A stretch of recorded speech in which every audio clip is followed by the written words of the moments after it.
Hello, and welcome to GAAPP Academy.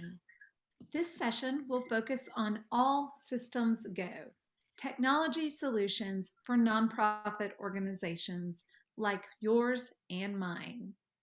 I'm Tanya Winders, the president of Global Allergy and Airways Patient Platform, and it's my pleasure to welcome you to today's webinar.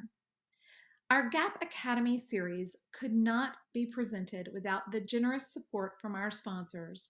So a significant thank you goes to AstraZeneca, Sanofi Genzyme, Regeneron, and Novartis. Today we will be focused on why technology matters to nonprofit organizations. We'll focus on several different areas of nonprofit technology solutions that could be of help to you in leading your organization. Areas like membership management and communication, advocacy alerts, project management, hosting virtual meetings, and conducting website SEO and SEM. We'll also conclude our time together by focusing on a few questions and answers that come directly from you as members of GAAPP. So as we get started, again, it's my pleasure to be your host and to share this information on why technology matters. We are certainly changing the world with technology today. Never before has technology played such a vital role in advancing the mission and the work of nonprofit organizations. Every organization needs a strategic roadmap for how your organization's entire toolkit will fit together and support the broader mission and goals over time. You have to step back and think about how the technology tools are working together to strengthen your organization, not to detract from the mission, but to help achieve the mission. Technology should be in a supportive role, not a detracting role. And so it's important to consider where your organization is in its life cycle and how technology may help you to move forward.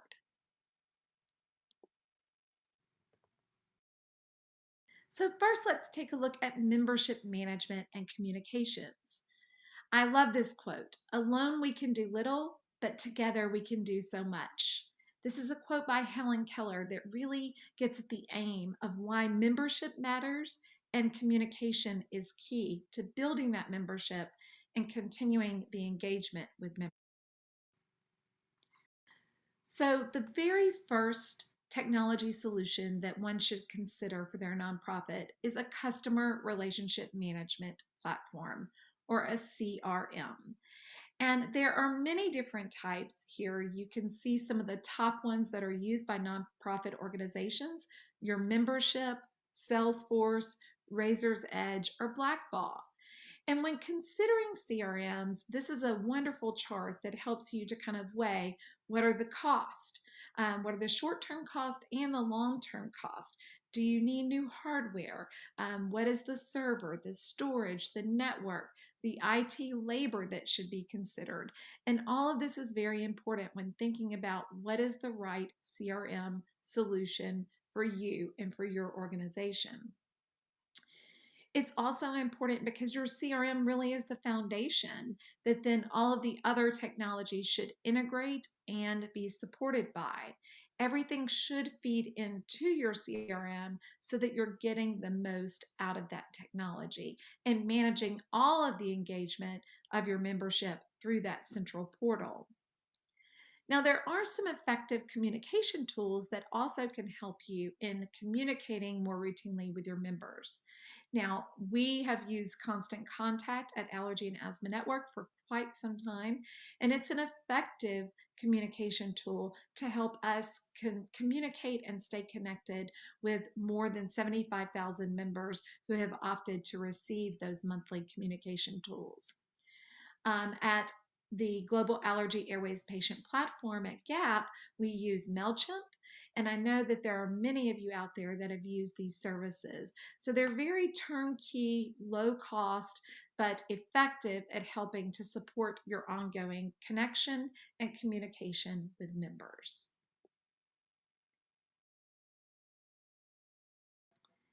One of the key mission areas for most patient advocacy organizations is advocacy. And so advancing public policy and regulatory policy for the community that we serve. I love this quote because this is from the late John F. Kennedy, who says, "One person can make a difference, and everyone should try." Oftentimes, when it comes to public policy, we hear members say, "I don't think I can do this. I don't think I can make a difference." So we need advocacy alert tools and resources, technology that can help aid this and make it much more simplistic. So as we're working to activate advocates, there are a number of different technology tools to consider. The ones that we have used at Allergy and Asthma Network are One-Click Advocacy and CQ Alerts or Cision. There are three others that are listed here: Salsa, Grassroots Unwired, and Soapbox Engage. Now, Allergy and Asthma Network has also used the Soapbox Engage when we're hosting our Allergy Asthma Day on Capitol Hill and conducting our virtual visits with members of Congress. But when considering any advocacy technology, it's important to think about 5 different key metrics or 5 different considerations. First, communication.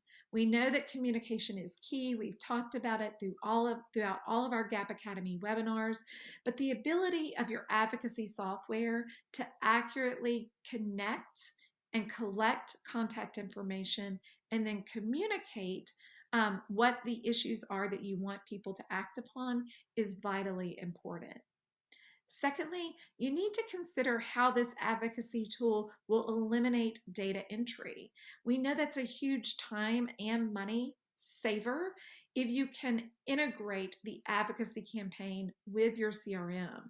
If there's only one place to input the data rather than multiple places to input data. If there's software that can manage that data collection for you, it's going to save you time, it's going to save you money, and certainly save you a lot of frustration. Next, can your advocacy platform have the ability to take secure donations? So no matter what patients or people are engaging with your organization, at every point there needs to be the ability for them to readily donate and support. So can they donate, use their credit card, get their receipts? Can that be done quickly and easily? Look for advocacy software that has that ability to integrate and collect that information in a safe, secure fashion. Next up is reliability. You need to know that that software and that technology is going to work when you need it. So look for one that has offline capabilities, that has the tech support that you may need to really ensure that you're getting the support regardless if you're in a low connection area or in a solid connection situation. And then virtual and in-person solutions. I already spoke about this before, but in a post-COVID world, we have to be certain that our advocacy tools and technology can support both in-person activities and virtual activities. At Allergy and Asthma Network, we used to just hold AADCH, our day on Capitol Hill, for about 100 people live in person in Washington, D.C. Over the last 2 years with the pandemic, we've actually been able to engage over 300 people a year into our advocacy day and activities through using these types of platforms. So another key area of nonprofit management is project management. And a project is complete when it starts working for you versus when you're working for it. And we all know this. Projects consume so much of the time and the energy and the resources that we work on at nonprofits to advance the mission. So what are the technology tools that can help you to do this more efficiently and effectively? Again, here are a few that we have explored and have chosen to use at the network. So one is a project management tool called ClickUp. Very low cost, easy to use, but there are certainly other options like Google Docs or Google Workspace, Trello, Keela, or Slack. And all of these project management tools really serve 5 primary functions. So first of all, it helps you to plan your projects and to know what the specific project details include. Secondly, it helps you to manage those details and tasks appropriately. Who's responsible for what, and what are the timelines to get that done? Number 3, these project management tools help you to share documents, calendars, and contacts. And anytime you're working on a large project, it's important to make sure that everyone has visibility across the organization, across the project team, to make sure that we're all aligned and staying on track. Next, any project management tool should help you to manage and address problems or issues. So noting when there is an issue and being able to track that issue all the way through to solution or resolution is again a vital element of project management tools that are so helpful in day-to-day running a project. And then finally, tracking time. As we allocate resources, as we certainly account for the way that the project funds were spent, we need to allocate and track time accurately and appropriately. And so many of these project management tools will support you in doing that and helping you to track time more effectively. I'll provide some resources at the end of our time together where you can check out each of these tools and also get others' opinions about which tools work best for them. Next is virtual meeting platforms. Certainly in this COVID era and post-COVID era, we have to consider what are the best virtual meeting platforms to serve the purpose and advance the mission of our organizations. This quote says, leading meetings in the virtual realm is not about complexity. It's actually about simplifying. And I think that this is really important when you start to consider what platform should I use for what event or for what meeting. So starting with that end in mind and thinking most importantly about how to keep it simple rather than making it far too complex. So these are the various virtual meeting platforms that we evaluated. And you can see here in this chart, it's Zoom, WebEx, Cisco WebEx or GoToMeeting, as well as Microsoft Teams and Google Meet.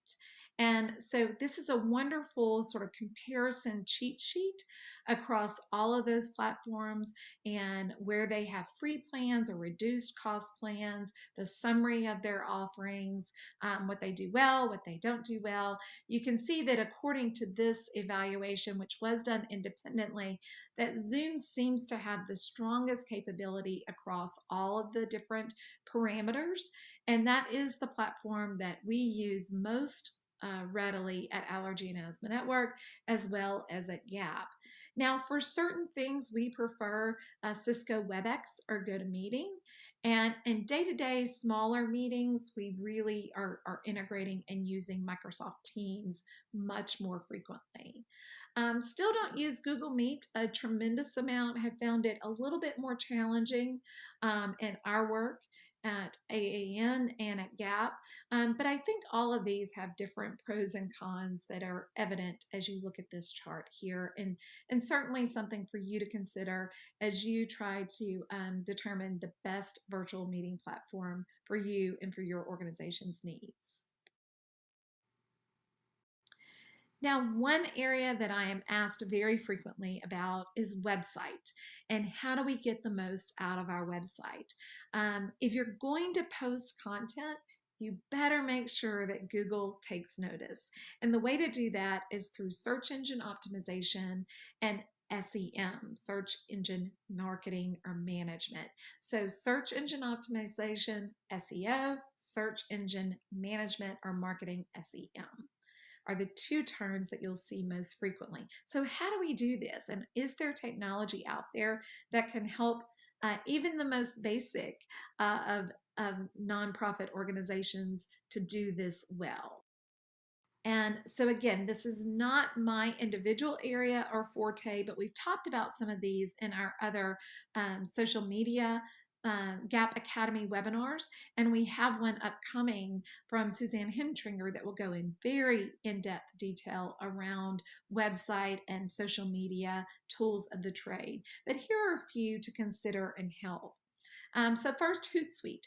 Hootsuite is a tool that actually allows you to schedule out your post, your content.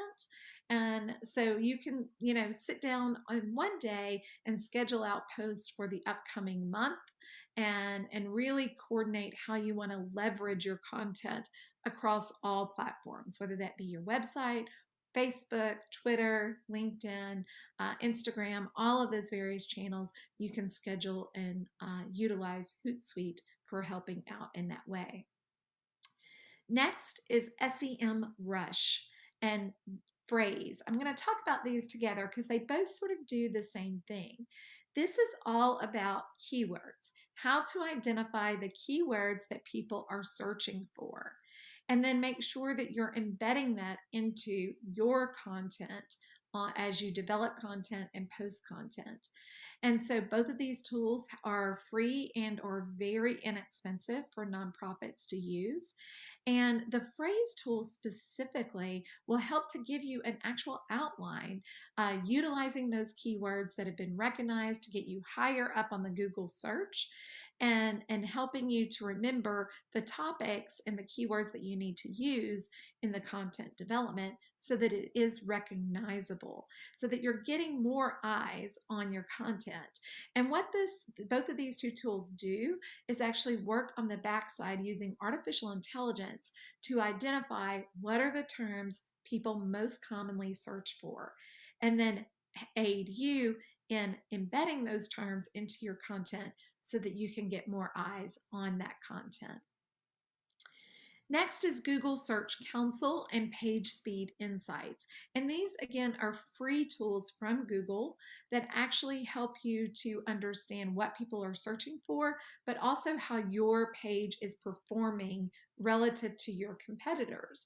So you can put in, for example, your organization and another nonprofit organization in the same space and see how you rank on different key terms and keywords.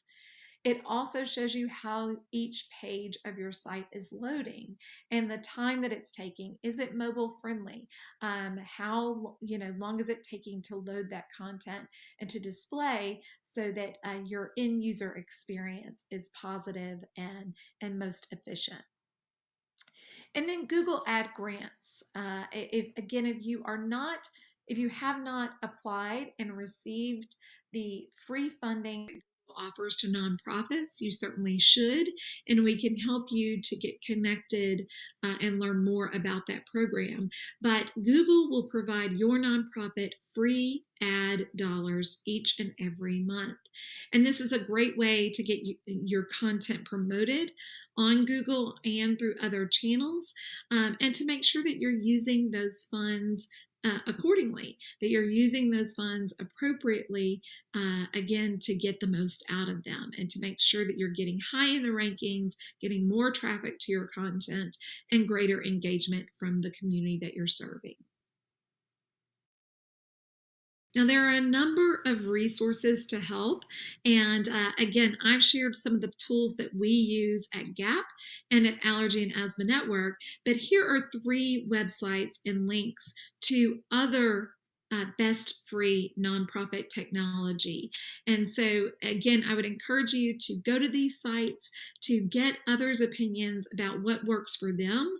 The first is a 2021 blog around best free nonprofit tech solutions. The second is, again, a blog of essential online tools for nonprofits. And then the third is a really useful site called Nonprofit Tech for Good, nptechforgood.com. And it actually offers 74 free or low-cost tools and resources that you can use as a nonprofit.